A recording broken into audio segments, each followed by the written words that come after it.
Hello बच्चों, welcome to Phoenix EDU।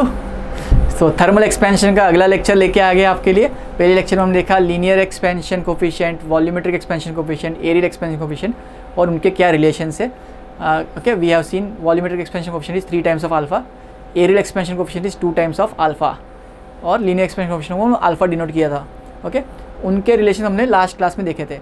आज और कुछ इंपॉर्टेंट टॉपिक्स इसके अंदर देखने वाले। जैसे हमने देखा था लास्ट टाइम सिर्फ सॉलिड्स की बात हुई थी, आज सॉलिड्स के बाद लिक्विड्स की बात करने वाले और गैसेस की भी बात करेंगे और how they expand, what is the effect and what are the changes it will bring to density if there is a change in density. Okay, so density में क्या चेंज आएगा वो भी चेंज डिस्कस करेंगे and will discuss apparent expansion in liquids, apparent expansion in liquids. Okay, so anomalous behaviour of water, water की एक special property है, generally चीज़ें गर्म करने से एक्सपैंड होती है, गर्म करने से एक्सपैंड होती है, बट वाटर 0 to 4 डिग्रीज में एक अलग टाइप का बिहेवियर दिखाता है because of its chemical composition. इसके कॉम्पोजिशन के कारण ये अलग टाइप का बिहेवियर दिखा जाता है। इसके अंदर जो वाटर मॉलिक्यूल्स है उसमें हाइड्रोजन, ऑक्सीजन और समटाइम्स अदर मॉलिक्यूल्स मिक्स होते हैं। तो ये मॉलिक्यूल्स के कॉम्पोजिशन, केमिस्ट्री के कारण इसमें जब गर्म करते हैं तो ये इनिशियली एक्सपैंड नहीं होता, rather it will contract, that is its density will increase and its volume will decrease 0 to 4 degrees में। 4 डिग्रीज पे इसका मैक्सिमम डेंसिटी आता है, 4 डिग्रीज पे। मैक्सिमम डेंसिटी आने का मतलब इसका वॉल्यूम मिनिमम स्टेट में होता है, वापस गर्म करने से 4 डिग्रीज के बाद ये वापस एक्सपेंड होता है। मतलब 4 डिग्रीज पे अगर कोई लिक्विड है उसको गर्म करोगे तो एक्सपेंड होगा 4 से एनी डिग्री 10, 20, 30, 100 और 4 से ठंडा करोगे तो क्या सोचना चाहिए हमको, कॉन्ट्रैक्ट होना चाहिए, बट उल्टा यहाँ भी एक्सपेंड हो रहा है। तो इंपॉर्टेंट क्वेश्चंस आ सकते हैं कभी कभी कि what happens when you cool down water at 4 degree Celsius, will it expand और विल इट कॉन्ट्रैक्ट। तो कॉन्ट्रैक्शन जनरली स्ट्राइक होता है बिकॉज टेम्परेचर चेंज होने से, जनरली घटने से कॉन्ट्रैक्शन होना चाहिए, बट यहाँ पर एक्सपेंशन होगा। तो याद रखने वाली बात है, वाटर का बिहेवियर जो होता है 0 डिग्रीज पे, 0 to 4 डिग्रीज में अलग है, 4 डिग्रीज के बाद अलग है।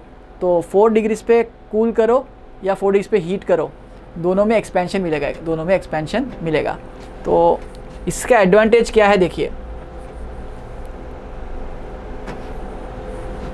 विंटर्स में, कोल्ड कंट्रीज में क्या होता है, आइस का लेयर बनने लगता है, ऊपर आइस का लेयर बनने लगता है। तो आइस का लेयर बन जाएगा तो नीचे आइस का लेयर नहीं जाता, वो ईजिली अंदर ठंडा नहीं होता बिकॉज 0 डिग्री पे आपका आइस बन गया, 1 डिग्री, 2 डिग्री, 3 डिग्री, तो नीचे जो सरफेस है 4 डिग्रीज पे रहता है, लोअर सरफेस 4 डिग्रीज पे रहता है और ये आइस इजीली बनता नहीं है। इसमें हीट ट्रांसफ़र भी इन्वॉल्व है, जिसमें कंडक्शन कन्वेक्शन का भी रोल है, कंडक्शन का रोल है। तो यहाँ पर हीट ट्रांसफ़र रेट घट जाती है और आइस धीरे धीरे फॉर्म होता है और नीचे का टेम्परेचर गर्म रहता है, इसलिए life can survive below it. Okay, ऊपर 0 डिग्री से है तो यहाँ पर कॉन्ट्रैक्शन नहीं हो रहा है, ये अभी एक्सपैंड हो रहा है, मतलब इसका लिक्विड का स्टेट मेंटेन रहेगा। और 4 डिग्रीज तक, 4 डिग्री से 0 डिग्री तक एक्सपेंशन होता है, 4 से 100 तक भी एक्सपेंशन होता है ना। तो ये प्रॉपर्टी आपको याद रखनी है, that's why life can survive below sea. Okay, sea में ऊपर का लेयर आइस बन गया तो नीचे का लेयर आइस बनेगा नहीं, भले सराउंडिंग टेम्परेचर माइनस में हो, ये -20 डिग्री सराउंडिंग टेम्परेचर मान लेते हैं, आइस बन गया 0 डिग्रीज पे, तो नीचे का लेयर अभी भी 4 डिग्रीज पे रहेगा और life can survive below it. Okay, fish वगैरह सर्वाइव कर सकती है। और देखो आप यहाँ पर 4 डिग्रीज पे है, ऊपर जा रहे हो तो आपका टेम्परेचर घट रहा है, ये दिखा हुआ है यहाँ पर 4 से गर्म कर रहे हो तो आपका एक्सपेंशन हो रहा है। तो इसको इजीली मूवमेंट कहाँ मिलेगा, जहाँ पर लेस डेंसिटी हो, लेस डेंसिटी मतलब एक्सपेंशन हो रहा हो तब, है ना। तो 4 डिग्रीज पे ऊपर जाओगे तो क्या हो रहा है, कॉन्ट्रैक्शन नहीं हो रहा है, एक्सपेंशन ही हो रहा है। और यहाँ पर भी 4 से टेम्परेचर ऊपर कर रहे हो तो भी एक्सपेंशन हो रहा है। तो याद रखने वाली बात क्या है, 4 डिग्रीज पे हीट रिमूव करो या हीट ऐड करो, it will always be A contraction, it always be A expansion, और कॉन्ट्रैक्शन नहीं होता है, हीट रिमूव करने से कॉन्ट्रैक्शन नहीं हो रहा है। This special property is called anomalous behaviour of water. तो इसका डेंसिटी का वेरिएशन का कर्व 4 डिग्रीज पे मैक्सिमम डेंसिटी जो जनरली हम लोग यूज़ करते हैं 1000 kg/m³, 4 डिग्रीज पे ही वाटर की डेंसिटी मैक्सिमम होती है, बाकी जगह पे 998 के आसपास होती है। तो उसका डेंसिटी वेरिएशन करो, डेंसिटी ऑफ फ्रेश वाटर आप देख सकते हो, यहाँ पर डेंसिटी जो है वो 1000 है, 1000 kg पर मीटर क्यूब। यहाँ पर ग्राम पर सेंटीमीटर क्यूब में दिया है तो 1 दिया हुआ है, 1 दिया हुआ है, 1 दिया हुआ है। और देखो डेंसिटी टेम्परेचर कम करने से डेंसिटी घट रही है, मतलब वॉल्यूम बढ़ रहा है, वॉल्यूम बढ़ रहा है मतलब एक्सपेंशन हो रहा है। सिमिलरली उस तरफ लेके जाओ तो टेम्परेचर बढ़ रहा है तो भी डेंसिटी घट रही है, मतलब वॉल्यूम बढ़ रहा है। तो 4 डिग्रीज पे मैक्सिमम डेंसिटी आती है, ये याद रखना है। इसका मैं अगर उल्टा ग्राफ बनाऊँ वॉल्यूम वर्सेस टेम्परेचर का, तो 4 डिग्रीज पे मिनिमम वॉल्यूम आएगा, डेंसिटी जहाँ पर मैक्सिमम है वहाँ पर वॉल्यूम छोटा होता है, तो ग्राफ उल्टा होगा ऐसे। ओके, इसका ग्राफ उल्टा हो जाएगा। 4 डिग्रीज पे वॉल्यूम सबसे कम होगा, 4 डिग्री सेल्सियस पे आपका वॉल्यूम मिनिमम होता है और दोनों तरफ एक्सपेंशन हो रहा है, तो वॉल्यूम दोनों तरफ बढ़ रहा है ना। ये लॉजिक के थोड़ा बाहर है, because of volume waters composition के कारण ऐसा होता है, इसके बॉन्डिंग के कारण कुछ ऐसा होता है। सो 4 डिग्रीज हमारा एक क्रिटिकल टेम्परेचर है जहाँ वॉल्यूम मिनिमम होता है, डेंसिटी मैक्सिमम होती है 1000 kg पर मीटर क्यूब, और CGS में देखा जाए तो 1 ग्राम पर centimetre cube. I hope it's clear. Next slide पे चलते हैं। Effect of density variation. अब डेंसिटी वेरिएशन होगी तो उसका क्या इफेक्ट पड़ेगा टेम्परेचर के साथ, ये हम लोग देखना चाहते हैं। तो हमारा फॉर्मूला है density is equal to mass upon volume, mass upon volume. अब लिक्विड और गैसेस की बात करते हैं, उसमें हम लोग लीनियर वेरिएशंस या एरियल वेरिएशन होता नहीं है, डायरेक्टली वॉल्यूमेट्रिक वेरिएशन की ही बात करते हैं। तो अगर टेम्परेचर T डिग्रीज पे है, टेम्परेचर आपने बढ़ा दिया डेल्टा T, तो नया टेम्परेचर हो गया T2, that is T plus delta T। तो नया वॉल्यूम हो जाएगा ρ2 इज इक्वल टू m/v2। नया वॉल्यूम, फाइनल वॉल्यूम लिखने का तरीका होता है v initial into 1 plus alpha delta T, आपने लिखा होगा है ना। तो वो लिखो यहाँ पर m/v initial that is v into 1 plus gamma delta T, gamma delta T। अब देखो m/v क्या होता है, मास अपॉन वॉल्यूम, डेंसिटी जो इनिशियल डेंसिटी थी। तो density final ρ2 is equal to density initial 1 plus gamma delta T।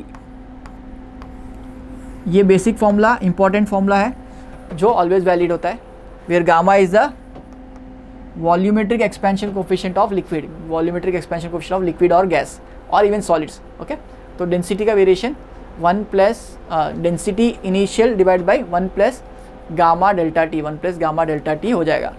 अब इसको जब हमको पता है गामा बहुत छोटा होता है, 10⁻⁵ -6 की रेंज में होता है, और डेल्टा T अगर बहुत छोटा है तो इनका प्रोडक्ट भी बहुत छोटा है। तो यहाँ पर हम लोग बाइनोमियल थ्योरम का अप्रॉक्सीमेशन अप्लाई कर सकते हैं। कैसे अप्लाई करेंगे देखते हैं। तो ρ2 is equal rho into 1 plus gamma delta T whole power 1 है, यहाँ पर पावर 1 है, ऊपर लेके जाओ पावर -1 हो जाएगा। Rho 1 plus gamma delta T whole power -1। अब देखो 1 plus gamma delta T whole power -1, तो ये -1 अंदर मल्टीप्लाई आप कर सकते हो। इसके साथ मल्टीप्लाई करने से आपका value easily ρ2 is equal to rho 1 minus gamma delta T हो जाएगा। ये एग्जैक्ट वैल्यू नहीं है, but yes very close approximation आ जाएगा, because gamma delta T generally small होते हैं, तो उसको डिवाइड करने से अच्छा ऊपर लाके पावर को मल्टीप्लाई कर देते हैं by using binomial approximation. 1 plus x whole power n होता है तो 1 प्लस n इंटू एक्स लिख सकते हैं, जो कॉन्सेप्ट को यहाँ पर यूज़ किया है। ये फॉर्मूला भी वैलिड है, कुछ क्वेश्चन इससे होंगे, मेजॉरिटी क्वेश्चन इससे होंगे, है ना। सो इन दोनों को आपको ध्यान में रखना है। Effect of density variation when there is a change in temperature, when there is a change in temperature. अगर टेम्परेचर बढ़ रहा है, आप as you can see if temperature is increasing, temperature increase हो रहा है तो नीचे वाला टर्म बढ़ रहा है, तो रेशियो घट रहा है, तो डेंसिटी घट रही है, दैट इज़ वॉल्यूम एक्सपेंशन हो रहा है। ये लॉजिकल बात है। सिमिलरली टेम्परेचर घट रहा है तो नीचे वाला टर्म नेगेटिव है, तो नीचे वाला डिनोमिनेटर घट रहा है तो रेशियो बढ़ रहा है, मतलब डेंसिटी बढ़ रही है। डेंसिटी बढ़ रही है मतलब कॉन्ट्रैक्शन हो रहा है ना, वॉल्यूम कम हो रहा है, वॉल्यूम कम हो रहा है। I hope it's clear.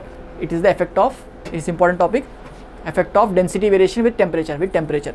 Temperature के साथ कैसे वेरी कर रहा है डेंसिटी। दो फॉर्मूलास आपको याद रखने हैं। बेसिक फॉर्मूला जो ऑलवेज वैलिड है, और उसका शॉर्ट ट्रिक या अप्रॉक्सीमेशन जो मोस्ट ऑफ द कैलकुलेशन में यूज़ होगा, है ना। Let's go to the next topic, expansion in liquids, apparent expansion in liquids. अब देखो लिक्विड का एक्सपेंशन, लिक्विड एक्सपैंड हो रहा है ऐसा बोल रहे हो, क्या लिक्विड को ऐसे ही रखा जाता है क्या?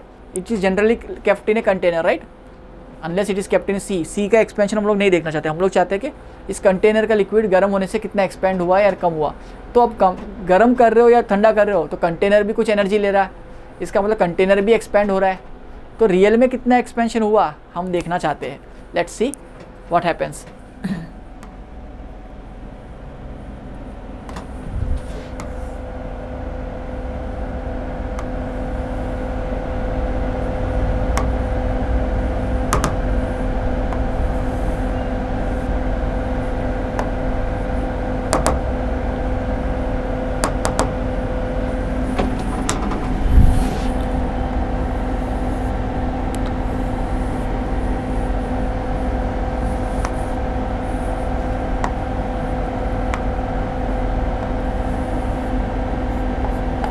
ओके तो हमने एक कंटेनर ले लिया, इस कंटेनर को कॉपी कर लेते हैं।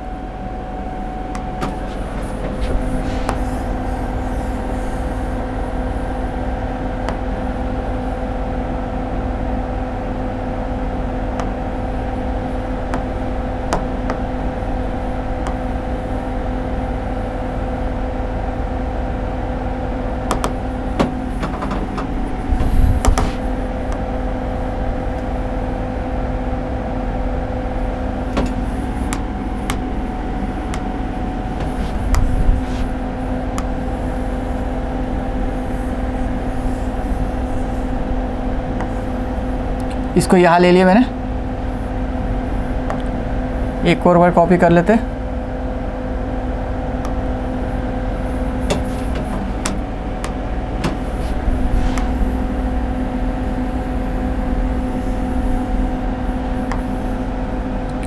इसको यहाँ ले लेते हैं। ओके, इसको क्यों यूज़ किया आप देखते हैं। अगर मैंने इस कंटेनर में कुछ लिक्विड भर दिया है, ओके, कंटेनर में कुछ लिक्विड भरा हुआ है, मान लेते यहाँ तक भरा हुआ है,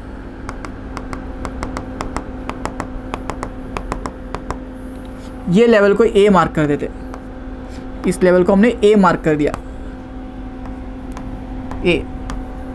ए तक लिक्विड भरा हुआ है, अभी ए तक लिक्विड भरा हुआ है कंटेनर में। ओके, अब इसको आपने गर्म किया, लेट्स हीट इट अप। गर्म करने से क्या लिक्विड एक्सपेंड होगा, सॉलिड एक्सपेंड होगा, या दोनों एक्सपेंड होंगे? सोचो, दोनों एक्सपेंड होंगे, बट ऑलवेज लिक्विड का एक्सपेंशन कोफिशिएंट ज़्यादा होता है एज़ कम्पेयर टू सॉलिड्स। तो पहले मैं समझने के लिए पहले मानता हूँ कि पहले हीट सॉलिड को मिली तो पहले सॉलिड एक्सपेंड हुआ, तो सॉलिड एक्सपेंड होने से लिक्विड का वैल्यू घटेगा, बिकॉज सॉलिड के वॉल्यूम बढ़ा तो वो नीचे आ जाएगा, है ना। तो नेक्स्ट केस में हम लोगों ने लिक्विड को यहाँ तक ले लिया,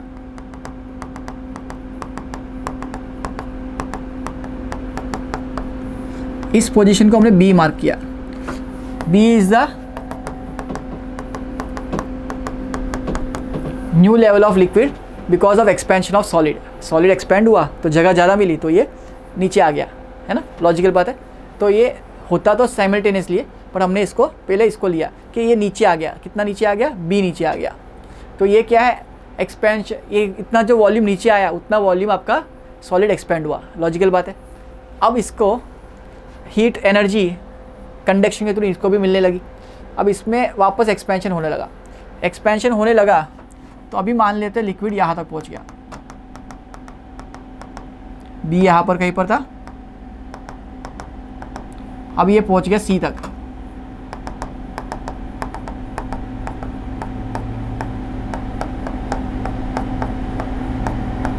ओके, सी तक पहुँच गया।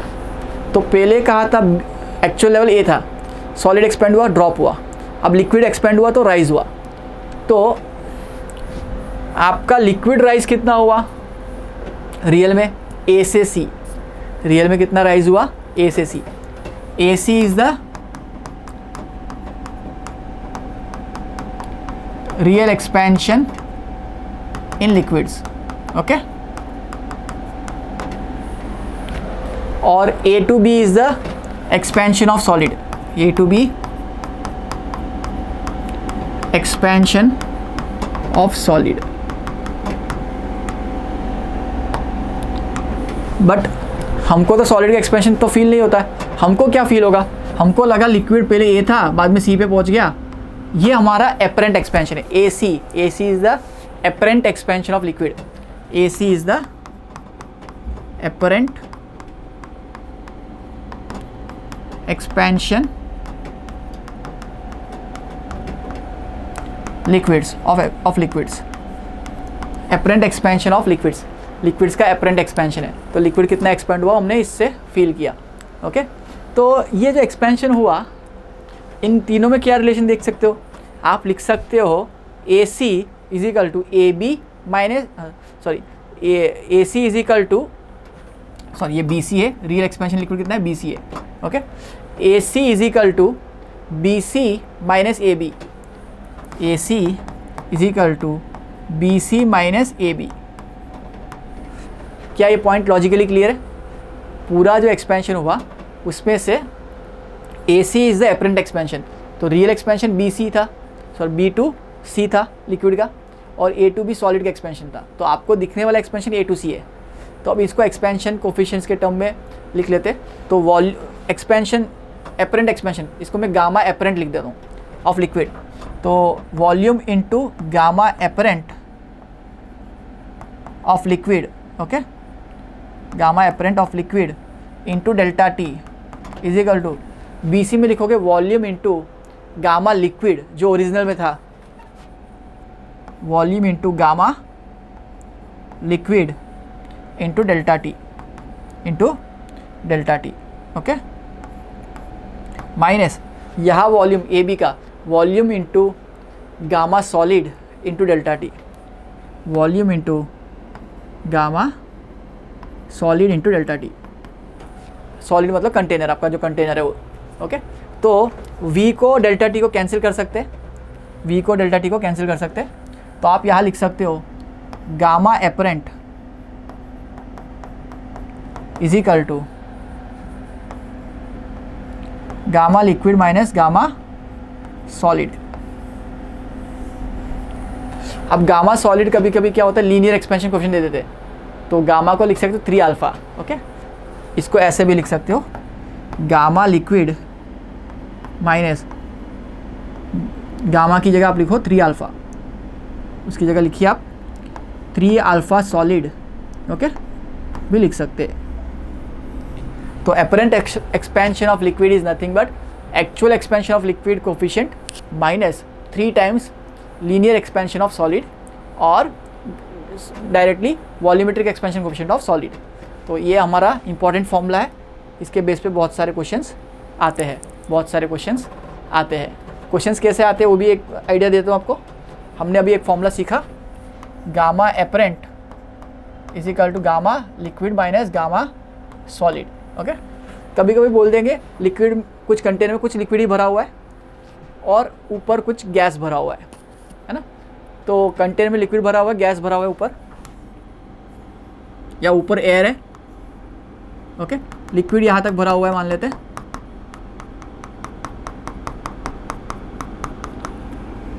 और ऊपर एयर है। इसमें क्या है,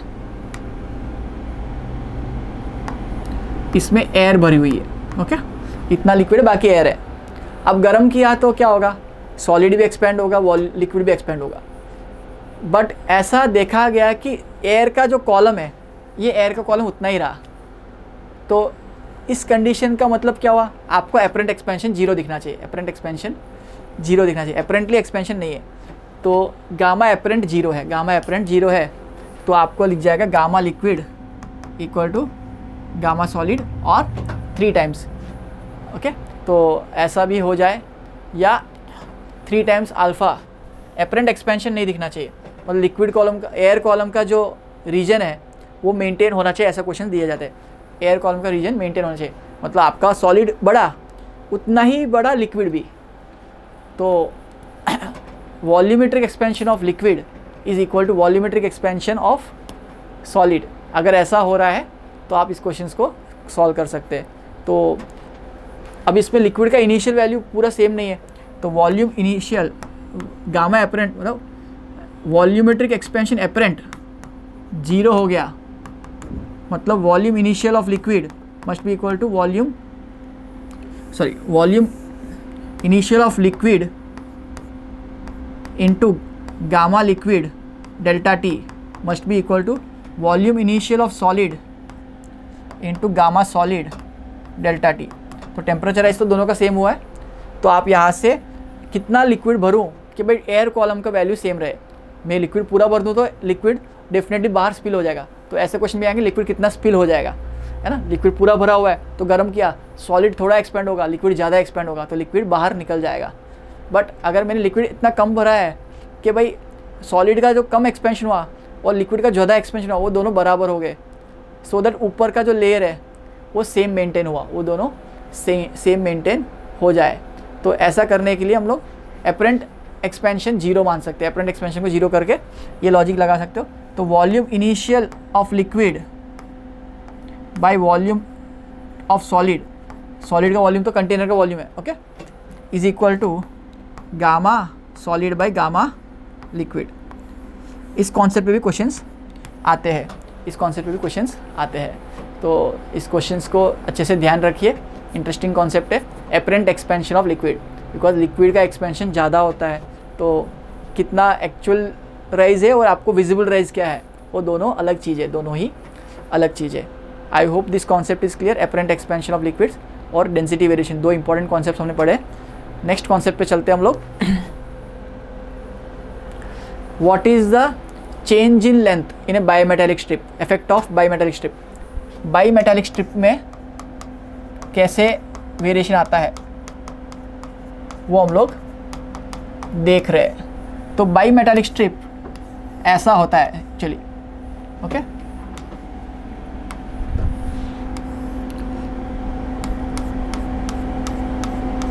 ओके, तो इसका अल्फा 1 L1 है, इसका अल्फा 2 L2 है। सॉरी L2 तो सेम है, इनिशियल लेंथ तो सेम है दोनों का, इसका भी L है, ओके। इनिशियल लेंथ दोनों का L है, इनिशियल लेंथ दोनों का L है। दोनों एक स्ट्रेट सेम लेंथ के रॉड्स लिए अलग अलग मेटेरियल, एक स्टील का एक ब्रास का, ऐसा मान सकते हैं, okay. As we know brass ज़्यादा एक्सपेंड होता है तो ब्रास की तरफ बेंडिंग होती है, तो ये बेंडिंग होगी तो क्या रेडियस होगा ये मैं निकालना चाहता हूँ। अभी मैं चाहता हूँ कि क्या बेंडिंग होने से क्या इफेक्ट ऑफ रेडियस होगा। तो इसका थिकनेस मैं मान लेता हूँ D है, इसका थिकनेस जो है D है। D is the thickness of 2 rods combined, ये दोनों रॉड्स कंबाइंड होने के बाद ये थिकनेस D है, ओके। तो बेंड होने के बाद लेट अस से alpha 1 is greater than alpha 2, alpha 1 greater than alpha 2 मैंने ले रहा हूँ। अगर मैं अल्फा 1 ग्रेटर देन अल्फा 2 ले रहा हूँ तो ऑब्वियसली बेंडिंग बाहर वाले की ज़्यादा होगी, है ना। तो बेंडिंग होने के बाद कुछ सिनेरियो ऐसे दिखेगा,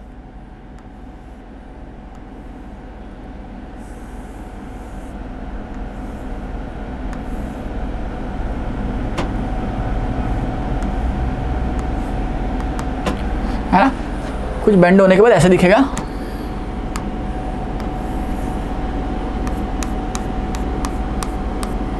okay.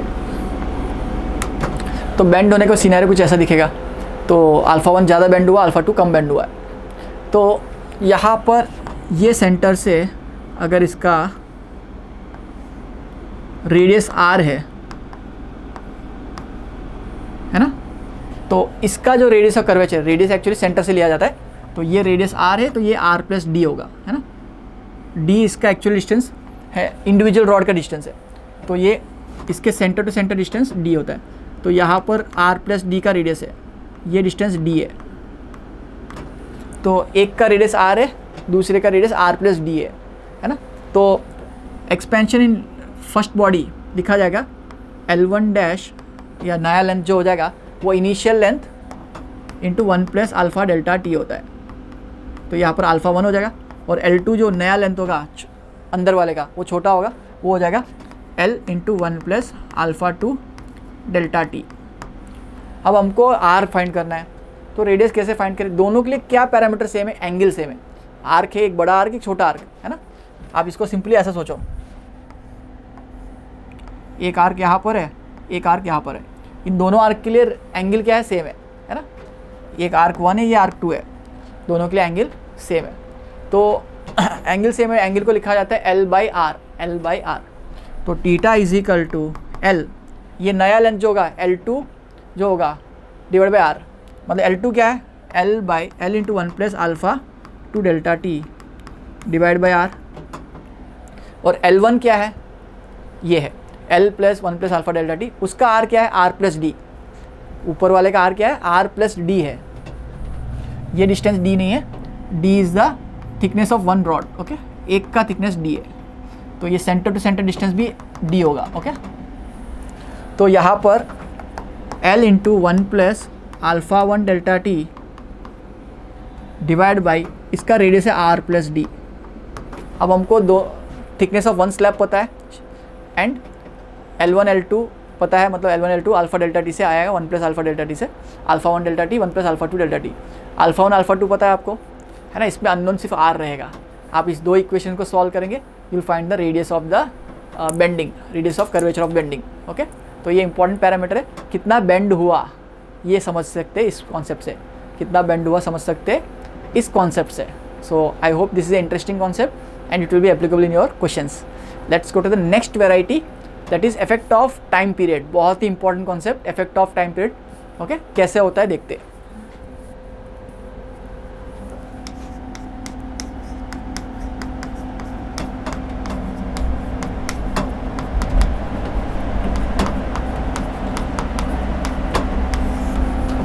Effect of time period, time period का क्या इफेक्ट है।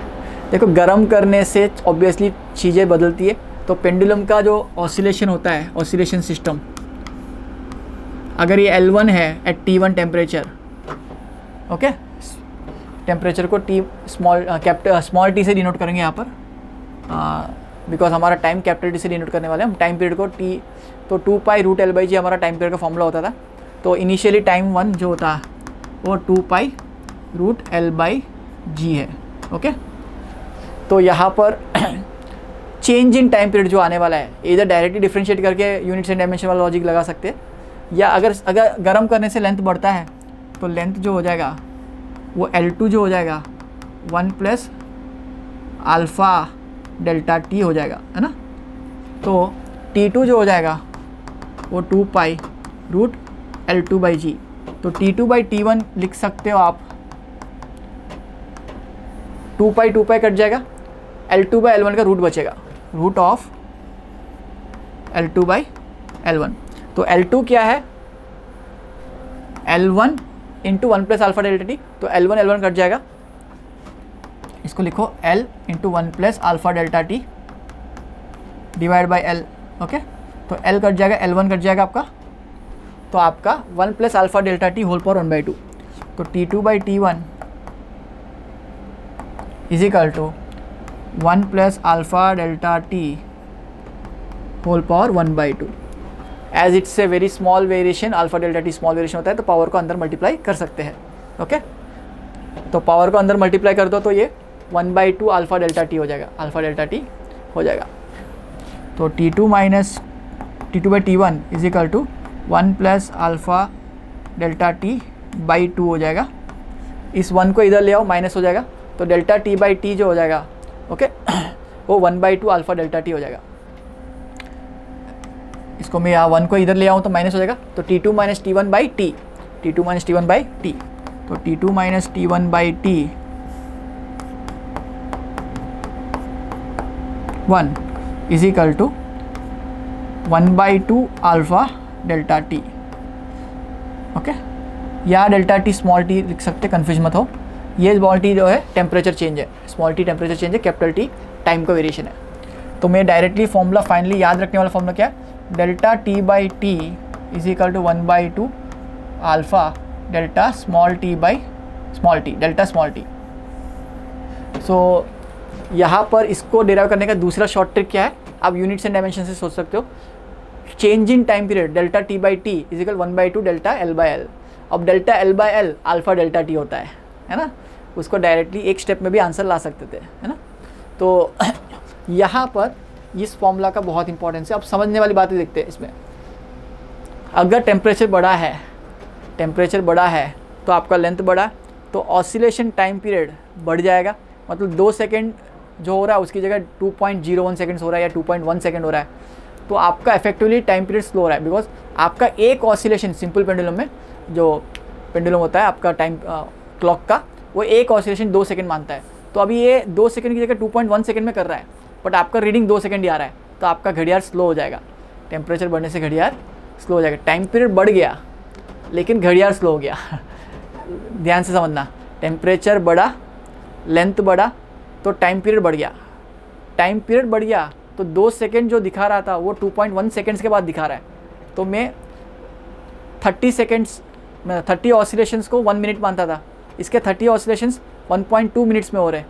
तो आपका टाइम पीरियड बढ़ गया, मतलब आपका टाइम स्लो हो गया, घड़ियाल स्लो हो गया, एक्चुअल रीडिंग गलत आ रही है ना। आपका एक्चुअल रीडिंग अलग है और ये रीडिंग गलत है। ऐसे ही कॉन्ट्रैक्शन होने से भी इफेक्ट आएगा। ठंडा हो गया तो लेंथ कम हो जाएगा, तो आपका ऑसिलेशन टाइम छोटा हो जाएगा। मतलब आपका 2 सेकंड के बाद 30 ऑसिलेशन के बाद 1 मिनट दिखाना चाहिए, ये 30 ऑसिलेशन कम टाइम में दिखा रहा है। तो आपका घड़ियाल स्पीड अप हो जाएगा, घड़ियाल स्पीड अप हो जाएगा। तो इन दोनों चीज़ों पे ध्यान देना है, इसके बेस पे भी बहुत सारे क्वेश्चंस आते हैं। तो आपको बोला जाएगा भाई टेम्परेचर बढ़ा तो एक दिन में कितना लॉस होगा, अगर एक दिन में कितना एनर्जी लॉस होगा। तो आपको एक दिन का टाइम पीरियड, एक दिन का नंबर ऑफ़ सेकेंड्स याद रखना है। 1 डे में 24 आवर्स होते हैं, ईच आवर में 3600 सेकेंड्स होते हैं। इनको मल्टीप्लाई करो तो ये कभी कभी काम में आता है। Time in 1 day, time in seconds in 1 day is 86,400 seconds. ये काम का डाटा है, ये कभी कभी काम में आता है। तो आपको बोल देंगे टेम्परेचर बदला तो 2 सेकेंड स्लो हो गया घड़ियाल, तो एक दिन में कितना लॉस होगा। पहले तो आप एक ऑसिलेशन में कितना लॉस हो रहा है देख लो, उसको एक दिन के टाइम पीरियड से मल्टीप्लाई कर लो, एक दिन के टाइम पीरियड से मल्टीप्लाई कर लो तो आपको पूरे दिन का लॉस दिखेगा। पूरे दिन का लॉस, भाई पूरे दिन में घड़ियाल बहुत ज़्यादा चेंज नहीं होता एक्चुअली, वो चेंज जो होता है एक ऑसिलेशन में तो बहुत छोटा होता है। तो एक पूरे दिन में शायद 5 सेकेंड या 10 सेकेंड का लॉस दिखा रहा हो, या 1 मिनट का लॉस दिखा रहा हो पूरे दिन में। दिन में 1 मिनट घड़ियाल स्लो हो रही है ना, तो 2 दिन में 2 मिनट स्लो हो रही है, तो 1 महीने में आधा घंटा का लॉस दिखाएगा, आधे घंटे का लॉस दिखाएगा, पीछे दिखाएगी, है ना। तो this is a very important topic. इसके बहुत सारे क्वेश्चंस PY क्विज में आए हुए हैं, तो ध्यान रखना इस कॉन्सेप्ट पे, बहुत सारे क्वेश्चंस बनते हैं। अगला कॉन्सेप्ट होता है मीटर स्केल, या स्केल का 2 स्केल्स का वेरिएशन हो रहा है, लेंथ का वेरिएशन हो रहा है, तो उनका वेरिएशन अनअफेक्टेड रहना चाहिए, हम चाहते हैं अनअफेक्टेड रहना चाहते हैं। ओके, अगर कोई भी 2 पैरामीटर्स ऐसे बनाए जाए कि टोटल वेरिएशन चेंज ना हो, मतलब मैंने एक लेंथ ले लिया L1 और दूसरा ले लिया L2, तो ये गैप जो है वो L2 माइनस L1 है। I want to find a scenario such that this distance, this gap, difference between them remains constant, this difference between them remains constant. तो इसमें भी एक्सपेंड हुआ होगा, इसमें भी एक्सपेंशन हुआ होगा, बट इनका एक्सपेंशन ऐसा हो कि इनका डिफरेंस सेम रहे, समझ रहे हो। ओके, तो L1 का एक्सपेंशन कोफिशिएंट α1 मान लेते हैं, इसका α2 मान लेते हैं। तो हमारा L2 माइनस L1 क्या है, L2 माइनस L1 आपका एक्चुअल लेंथ है, इसका चेंज नहीं आना चाहिए। L2 माइनस L1 अब लिख रहे हो तो चेंज नहीं आना चाहिए। तो ये तो इनिशियल L2 माइनस L1 है, आपको जो भी दिया है। फाइनली L2 माइनस L1 कैसा होगा अगर टेम्परेचर बढ़ रहा है तो L2 into 1 plus alpha delta T, है ना, α2 delta T minus L1 1 plus α1 delta T. ये पहले और बाद में ये नया लेंथ है L2 dash minus L1 dash. तो पहले का लेंथ और डिफरेंस और बाद में जो नया लेंथ आया उनका डिफरेंस सेम रहना चाहिए, ये बोल रहे हैं हम लोग। तो आप इसको एक्सपेंड करोगे तो L2 L1 L1 कट जाएंगे, तो आपको यहाँ दिखेगा L2 α2 delta T minus L1 α1 delta T is equal to 0, या L2 α2 डेल्टा टी भी कॉमन कर सकते हो, L2 α2 is equal to L1 α1। Very important condition, अगर कोई चीज़ को कांस्टेंट रखनी हो तो लेंथ और उसके कोफिशिएंट ऑफ एक्सपेंशन का प्रोडक्ट सेम रहना चाहिए। ऐसे ही वॉल्यूम और एरिया के लिए भी सोच सकते हैं, सेम लॉजिक से वॉल्यूम सेम रहना चाहिए। जैसे हमने expansion coefficient, apparent expansion coefficient को 0 किया था, है ना, तो पहले जो एयर का कॉलम था बाद में भी वही रहना चाहिए। तो यही लॉजिक से यहाँ पर भी सोच सकते हैं हम लोग, है ना। सो कुछ मटेरियल्स को ऐसे बनाया जाता है कि भाई उनका वेरिएशन टेम्परेचर के साथ इंडिपेंडेंट हो जाए, ऐसा कुछ हम लोग चाहते हैं, टेम्परेचर वेरिएशन ना हो, मतलब कॉम्बिनेशन ऐसा बनाया जाए कि एक बढ़े एक घटे तो आपका इफेक्टिवली सिमिलर हो जाए, है ना। So I hope this topics are clear. हमने बहुत इंपॉर्टेंट टॉपिक्स पढ़े, वाटर का एनालॉमस बिहेवियर, वाटर 0 से 4 डिग्रीज तक टेम्परेचर में कैसे वेरी करता है, उसका डेंसिटी इनिशियली क्या होता है, बढ़ता है, एक्सपेंशन होता है, क्या होता है, वॉल्यूम कब बढ़ता है, कब घटता है। तो 4 डिग्री से क्रिटिकल टेम्परेचर है, उसके दोनों तरफ हीट रिमूव करने से या ऐड करने से वॉल्यूम एक्सपेंड होता है, दैट इज़ वॉल्यूम एक्सपेंड हो रहा है मतलब डेंसिटी कम होती है दोनों तरफ, 4 डिग्रीज के दोनों तरफ, 4 से 0 की तरफ या 4 से 100 की तरफ वॉल्यूम एक्सपेंड होता है। 4 पे वॉल्यूम मिनिमम होता है और डेंसिटी मैक्सिमम होती है जो 1000 kg/m3। उसके बाद हमने पढ़ा कि एपरेंट एक्सपेंशन क्या होता है लिक्विड में, बिकॉज कंटेनर में एक्सपेंड होता है, कंटेनर भी एक्सपेंड हो रहा है, लिक्विड भी हो रहा है, तो हमको जो दिख रहा है वो एपरेंट है, रियल में जो हुआ है वो ज़्यादा है। तो रियल, एपरेंट और एक्सपेंशन ऑफ सॉलिड्स, इन तीनों का कॉम्बिनेशन का क्या इफेक्ट होता है देखा। देन एपरेंट एक्सपेंशन से एक लॉजिक सीखा कि अगर एयर का कॉलम मेंटेन करना है तो क्या करना चाहिए, ऐसे क्वेश्चंस किए। उसके बाद हमने सोचा कि बाईमेटालिक स्ट्रिप का रेडियस क्या होगा अगर बेंड हो रहा है, तो उसका रेडियस निकालने के लिए हमने L=R θ का हेल्प लिया थोड़ा सा, हाँ। उसके बाद हमने ये वाला कॉन्सेप्ट किया मेटालिक स्केल्स का, स्केल्स में एक्सपेंशन क्या है, और एक सबसे इंपॉर्टेंट टॉपिक जो दिखाया आज टेम्परेचर का effect with respect to time period. तो time period ΔT/T = 1/2 alpha delta T और ΔL/L, ΔL/L is alpha delta T, right. So उस कॉन्सेप्ट पे सारे कॉन्सेप्ट्स को एक बार रिवाइज कीजिए और इसके बेस पे क्वेश्चन हम लोग अगले वीडियोस में देखेंगे। Have a great day, bye bye.